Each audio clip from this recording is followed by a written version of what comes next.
Hello everybody and welcome back to my channel. As you can see sa title, medyo kakaiba yung ukay-ukay haul today kasi ito specifically dedicated para sa mga Valentine's outfits. Ayan na nga ba, malapit ang Valentine's Day and whether may kasama ka sa Valentine's or kasama mo friends mo, i-date mo sarili mo kung ano man ang plano mo sa Valentine's Day, I feel like wala naman masamang magdamit and mag-outfit to make yourself feel good para sa araw na yon. Pero bago pa tayo magpa-deep friends, ayun na nga ba. So, ukay-ukay haul to. Meron din akong mga items dito na inukay matagal na. So, ipapakita ko na lang rin kasi magpuput together ako ng mga outfits na binili ko sa ukay-ukay na feel ko bagay sa mga different kinds of dates or plans for Valentine's Day. So guys, sana magustuhan nyo yung mga outfits na pinut together ko and sana makatulong. So if you want to see ukay-ukay outfits perfect para sa Valentine's Day, then just keep on watching. Ang first outfit na ipapakita ko, feeling ko perfect siya for just about any occasion. Lalo na kung magdi-dinner ka or magla-lunch ka with a date or with friends. Feeling ko bagay na bagay tong ganitong klaseng outfit. So, nabili ko tong parang lace dress na to for 60 pesos lang. And feeling ko ang ganda niya for 60 pesos kasi nung details nga, very intricate siya. Ang maganda dito, simple lang yung pinaka-silhouette ng dress. So, parang straight lang siya, wala masyadong arte, ganyan. Pero, yung pinaka-fabric niya na lace, maraming detail. So, parang mas nagbibigay character siya sa mismong dress. Ang pinaka-gusto ko sa kanya is yung lace details niya kasi yung buong dress may mga lace details hanggang sa pinaka-dulo. And then, dahil white siya, parang fit siya for any occasion. Parang clean siya tingnan. Simple, pero may dating. So, ganun yung dress na to. And natuwa ko na 60 pesos ko lang siya nabili. Okay, yung next outfit na to, probably favorite ko siya, guys. Kasi ang ganda nung top. As in, tuwang-tuwa ako sa top na to. And buti na lang, nagkasya siya sa akin. And it is this parang ruffled siya na powder blue off-shoulder top na binili ko lang, guys, for 60 pesos lang din. So, same shop siya dun sa binilhan ko ng dress. Pero sobrang ganda niya, guys. As in, meron siyang ruffle detail sa parang shoulder and then may flaring yung pinaka sleeves nung dress. So, tuwang-tuwa ako sa piece na to, guys. Buti na lang kasya rin siya dun sa arms ko kasi konting liit pa, sikip na to sa akin. And then, maganda siyang ipares with this. Ito, sobrang tagal ko na tong binili, guys. As in, 3 years ago ko na ata tong inukay. Pero, nabili ko to for, I believe, 35 pesos lang. Simple lang siyang parang straight cut na may konting pleat sa gilid na camel na skirt. And parang almost the same sila ng material nung powder blue na top. So, bagay siya together. Tapos, hindi siya sobrang try-hard na outfit. Pero, pag pinares ko siya, parang ang romantic pa rin yung tingnan. Yung sunod kong outfit is mas may character, mas kakaiba siya kumpara sa mga ibang outfits na pinakita ko. Feeling ko kasi, hindi naman necessarily dress and heels lang dapat kapag Valentine's or kapag nagdi-date ka. Bakit hindi mag-try ng iba't ibang klaseng outfits? Ang una kong binili ko lang to for 35 pesos. And nung una ko siyang tiningnan, pinag-isipan ko pa kung bibilhin ko siya kasi parang ang formal niya.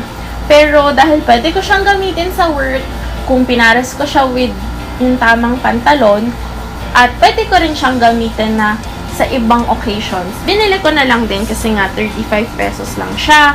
Pero itong top na to yung nabili ko. So, navy blue siya, na medyo balloon sleeve at maraming ruffle sa neck area.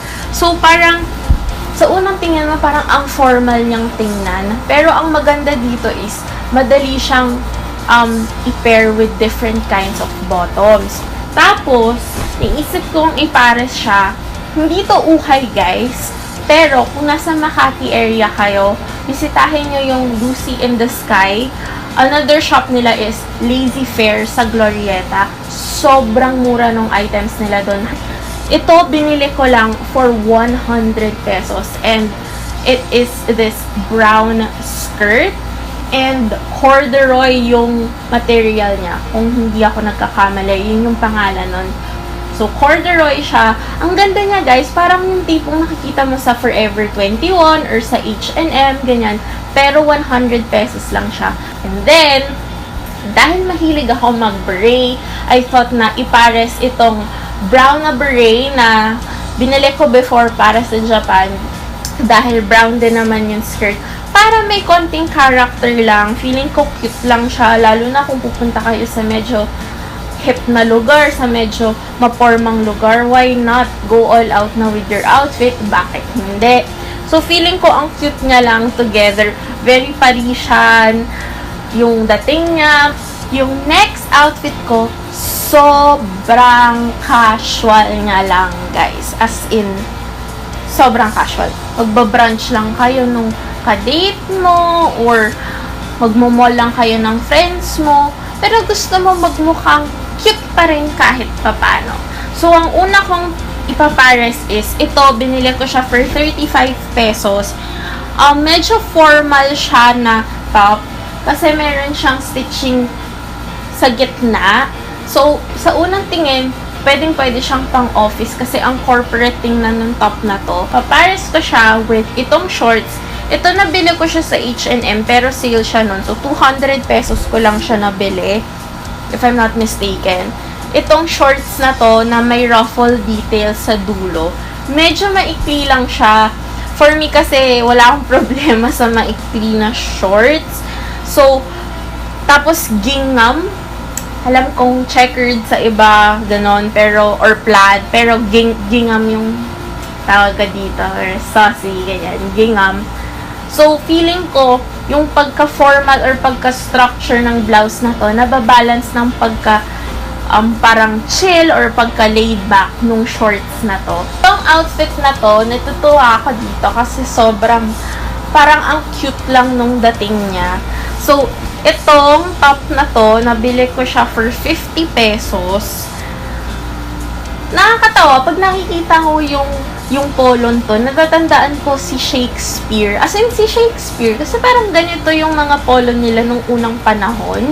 Yung ganitong may pagka-ruffle, yung pinaka-collar, tapos ang luwang-luwang nung sleeve. Pero guys, actually, maganda tong ipares kasi parang may pagka-Korean style din yung dating niya. Kasi, itong top na to, ipapares ko siya with, inukay ko rin to guys, pero matagal na, as in 2 years ago na ata. This, parang overall, denim na dress. Parang yung, ang formal kasi tingnan nung blouse kung siya lang na 35 pesos. Pero, pag pinares ko with this, na binili ko pala before, I think, for 50 pesos lang, sa ukay-ukay din. Parang, nako-contrast niya yung pagka-formal nung isa at yung pagka-casual nung isa. Dahil yung jumper is a dress type and hindi siya pant type. So, parang dress pa rin tingnan yung outfit. And then, gusto ko yung combination na to kasi napapanood or nakikita ko yung mga Korean dramas, may mga bida na ganun yung outfit. So, I think very cute lang yung combination niya. Yung sunod na outfit na to, paano ko ba siya i-describe? Yung ayaw mo magpakita ng masyadong skin, pero ayaw mo naman magmukhang overly conservative. Gusto mo pa rin na confident ka at maganda tingnan yung outfit mo. Medyo may pagka-seductiveness. Yes. Seductiveness. Pero kung ganun yung trip nyo, ito ang masasuggest kong outfit. So, tuwang-tuwang-tuwa ako nung nakita ko tong mahabang denim skirt na to. Kasi although meron na ako, gusto ko naman ng isang dark wash na maong na long skirt. So, nabili ko to for 50 pesos. And ang maganda dito is, may slit siya sa gitna, pero hindi sobrang taas nung slit niya. Conservative pa rin, pero may peekaboo siyang ganyan. Adong casual, but para mas may dating, pwede nyo siyang ipares with long sleeve black top na, yung hugging na top. Ito nabili ko lang sa Revolution 9 ba yun sa Glorieta. 100 pesos lang to guys, kasi basic lang na top. So, kung may top kayo na long sleeve na black, na maganda yung fit na yon sa inyo, guys, winner yung ganyan. Kasi, feeling ko ang ganda ng black. Flattering siya kahit kanino. And, pag long sleeve, parang mas formal agad siyang tingnan. So, pag pinares nyo siya with the long skirt, hindi kayo nagpapakita ng maraming skin. Pero, something about yung combination na yon, parang ang ganda niya tingnan. Parang, alam mo agad na suitable siya sa dates, ganon. So, ayun, feeling ko ang ganda ng combo niya. Ang second last outfit natin, guys, sa unang tingin, parang ang formal niyang tingnan, parang pang office, pero feeling ko hindi eh. Feeling ko full off pa rin siya eh. Pwede pa rin siyang pang date. Again, depende naman yun sa kung paano mo siya susuotin or yung dating. So, ang first na binili ko is yung turtleneck na white shirt na to. Pero, nabili ko tong dress na to sa Retail Lab sa Glorieta and naka 50% off siya. So, I believe nabili ko lang siya for, I think, 350 pesos. Pero, ang ganda niya, as in, long dress lang siya na may, tama ba, sweetheart neckline. And then, parang 3/4 dress siya. So, hindi siya hanggang ankle. Medyo in between yung tuhod mo and yung ankle mo yung length niya. Kung wala kayong ganito mismong dress, guys, just get any straight cut na dress na kahit plain lang. Meron kayong straight cut na dress na 3/4 din. And maganda rin sana kung V-neck or sweetheart neckline para mas may dating. Perfect siya to pair with high neck na shirt or turtleneck na top kasi mukha pa rin formal si high neck or turtleneck. At the same time, masusolusyonan niya kung hindi nga kayo comfortable na sleeveless or ng spaghetti strap. Then, kung gusto nyo maging mas edgy pa, guys, beret ulit. Ang huling outfit na ipapakita ko sa inyo, guys, is para dun sa mga girls or kahit na sino na hindi comfortable mag-skirt or dress pero gusto nila may dating pa rin yung outfit nila. Ito, simpleng suggestion lang, pero meron ako ditong parang spaghetti strap na top na parang may pagka, ano bang shade to? Parang grayish blue. And nabili ko lang to sa ukay for I think 25 pesos.